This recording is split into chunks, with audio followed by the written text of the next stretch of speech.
Is it a good investment to be buying high premium coins?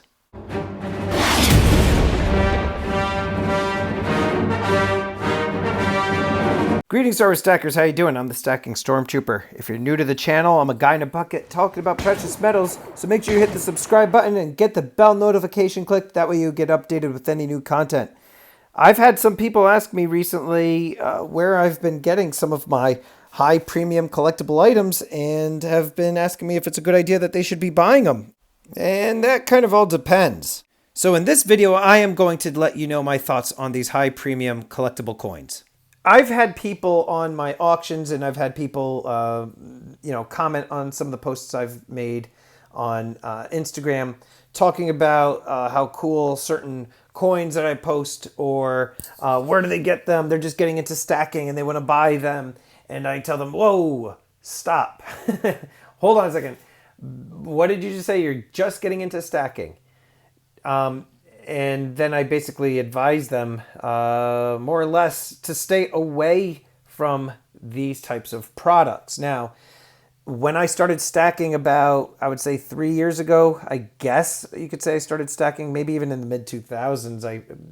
I bought like 4 ounces of gold on a whim and did nothing else with it since. But it was like 3 years ago. I don't want to say 3 years ago that I started stacking. And, my tastes have changed, as I'm sure some of yours has changed as well. As you continue to stack, you start shifting your strategy. You start changing the things that you purchase for different reasons. Maybe it's to speculate on a particular coin that you think is going to do really well in the secondary market. Maybe you're getting sick and tired of stacking American Silver Eagles. It's too vanilla and you want to do something else, get some variety, right? So maybe you jump into some kookaburras or pandas or whatnot. But then even after that, I personally started to get a little bored. Not entirely. I still buy all that stuff, don't get me wrong. But it's been maybe the last year that I've started getting into some of these other high-end, premium items. Now, do I recommend that you buy these as a stacking strategy? No, definitely not. This is not a stacking strategy, in my opinion. This is a collector's hobby, interest, whatever the heck you want to call it. But no, the only thing I would say that you could possibly do as part of your stacking strategy is to maybe pick up a couple of slabbed pieces that happen to have some numismatic value, right? I don't really know my key dates. I don't know, what, mint and year is the key date for a particular coin or what have you. I actually don't own, really many slabbed pieces. I don't even consider this to be mine. This is something that I'm going to end up using on a future auction. These, however, I did keep for myself, and there's a reason why. I'll get to that in just a moment. But, holding on to slabbed items because of the numismatic value, that makes sense. I wouldn't say to get a whole lot of these. What percentage of your stack? I mean, that's entirely up to you. I would say maybe out of your entire stack, 5% slabbed, 10% tops, depending on what your goal is. But really, these you're looking to buy for like numismatic value. Not only do they have the silver content, but you're buying this because of the grade of the coin. And some people really like, the toned colors on, some of these older coins. So, as part of a stacking strategy, you could make the argument for that. But when it comes to other things like this, for example, these are these 2 ounce ultra high relief coins that they only minted 999 of these in the world. They're 2 ounces. They are beautiful, but they are expensive. So when you're buying something like these, this is the Leonidas, this is the Spartacus, you're buying them because you are collecting them and you like the beauty. You think it's a beautiful coin. You want it. You want to build you want to collect the series. But in terms of flipping it for resale, you really are limited to who you can sell these to. Because when you are buying items that are really high in terms of the premium, you're starting to already limit the field of people who would be able to purchase it just based on the dollar cost. Taking that one step further, you really now, based on what you collect, you're limiting that original group of people who you could resell to. Because of the high premium, you're lowering that field. But now, based on the subject matter of the item, you're going to really start limiting who is going to rebuy that item, right? You're cutting down your ability, you're hindering your ability to actually resell these items. Being that there's 999 of these in the world, and it's gorgeous, it's a good thing that's working for those coins. However, when it comes time, if I ever want to resell these, I need to find a particular person who's like, oh, you know what? I love ultra high relief coins, and I love the subject matter of Leonidas, and enjoy the colorized blood on my coins. Absolutely, I'll buy that from you. It's harder to find those buyers. It's a lot easier to find a buyer for something like this as opposed to something like that. The same goes with a lot of this stuff, right? These were a series that I picked up that I thought were just absolutely beautiful. My favorite happens to be this one. This is the Vino Neustadt Golden Ring. I think the level of detail on this particular coin was beautiful. This is the first one I bought in the series, and I said to myself, that is awesome. And after I bought it, it said, we also recommend, and then I saw it populate the screen with 9 more. There's 10 in all. So I ended up buying those because I do not like to have just parts of a set. My ability to offload these, again, though, are going to be limited to A, the people who are willing to spend that kind of money on these items, and B, the people who, like me, find them to be beautiful. Now, obviously, there's people out there that like this sort of thing. Otherwise, they wouldn't make it. But again, if you're looking to sell this stuff off in a pinch or as like your long-term growth strategy with your stacking, it's not really the best idea, right? If you're looking to stack, you're stacking for weight. You're stacking as a savings. This is just collecting, and it's 2 entirely different things. This thing here, what a cool item. Looks like a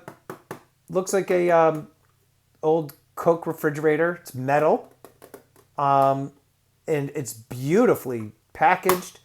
And then you've got the 4 Fiji bottle caps, and everybody who knows anything about this stuff, Fiji produces some high-end collectors items. And it looks just like a bottle cap. It even, it's dented in there, and it comes in these really cool capsules. But again, right, I am limiting who I can actually resell this to. I have to find a like-minded buyer who is interested in that sort of thing. So, as you can see here, I've got a decent amount of items. They're all, pretty different and unique. My tastes vary. I forgot to even bring my Mortal Kombat. If some of you are even still watching this, let me grab my Mortal Kombat one. Hold on.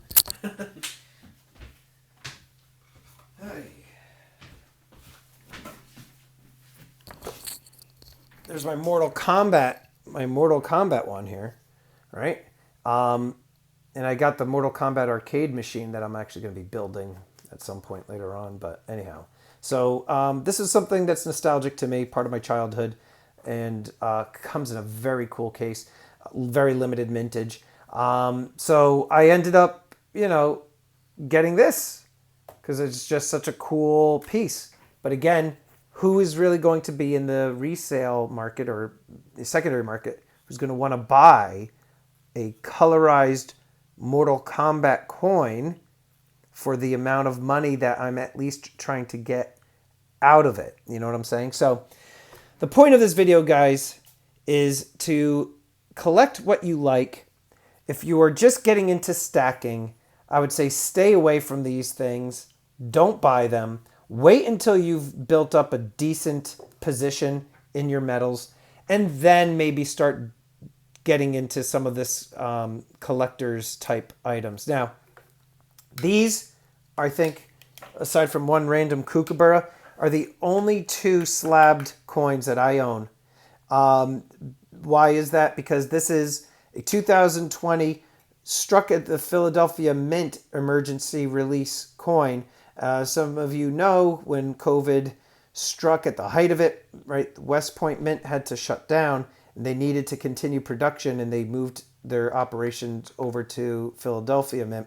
So there's some historic significance behind this coin, which is why I bought it. And then this one being that it's struck at West Point. First of all, West Point coinage always happens to do very well in terms of appreciation, but it's the first strike. It's MS70, right? So Mint State 70, so it's a perfect coin.